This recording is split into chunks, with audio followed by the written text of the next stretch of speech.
సమాన హక్కులు వచ్చే వరకు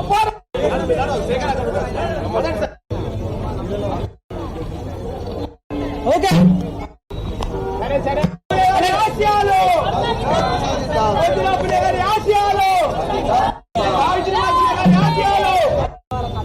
పూలే గారి ఈ దేశం గర్వించే ముద్దుబిడ్డ అంబేద్కర్కే భారత రాజ్యాంగాన్ని అందించిన అంబేద్కర్కే గురువులాగా మార్గదర్శనంలాగా చేసినటువంటి మహనీయుడు పూలే గారు.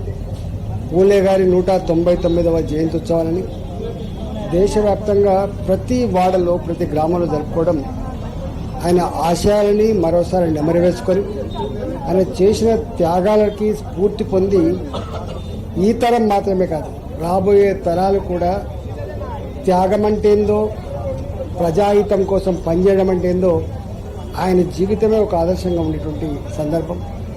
వారి సతీమణి సావిత్రిబా పూలే ఆయన అడుగుజాడులు నడిచినటువంటి వారి సతీమణి మొట్టమొదటిసారిగా ఈ దేశంలో మహిళలకు ఎవరైతే ఎడ్యుకేషన్ నిషేధించబడ్డదో ఆడపిల్లలకు చదువు నేర్పడం ద్వారా మాత్రమే సమాజం బాగుపడదని చెప్పి నమ్మి ఆనాటి ఉన్మాదానికి వ్యతిరేకంగా ఆనాటి సనాతన పద్ధతులకు వ్యతిరేకంగా పోరాటం చేసి ఆడపిల్లలకి చదువు చెప్పినటువంటి మొట్టమొదటి గురువు వారి సతీమణి సావిత్రిబాయి పూలే.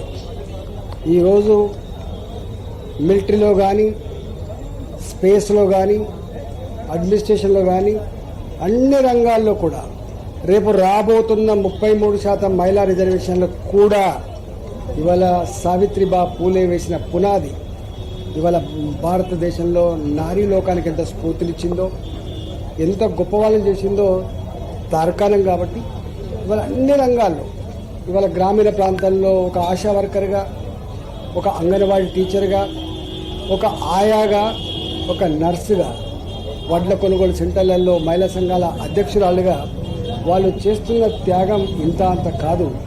ఇవాళ చట్టసభలలో కూడా రేపు అసెంబ్లీలలో పార్లమెంట్లలో ఈ దేశ హితం కోసం జరిగేటువంటి చట్ట నిర్మాణంలో కూడా ఇవాళ మహిళలకు 33% నరేంద్ర మోడీ గారు చేయాలనే సంకల్పం ఏదైతే ఉందో దానికి పునాది వేసిన మహానాయకురాలు త్యాగమూర్తి సావిత్రిబా పూలే.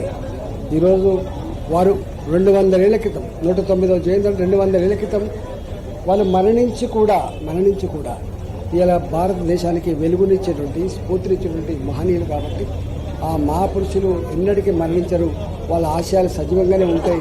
వాళ్ళ స్ఫూర్తి ఈ దేశ యువత ఇలా ఆదర్శంగా తీసుకొని ముందుకు కదలాలని చెప్పి ఈ సందర్భంగా విజ్ఞప్తి చేస్తూ వారికి ఘనమైనటువంటి నివాళులు అర్పిస్తారు.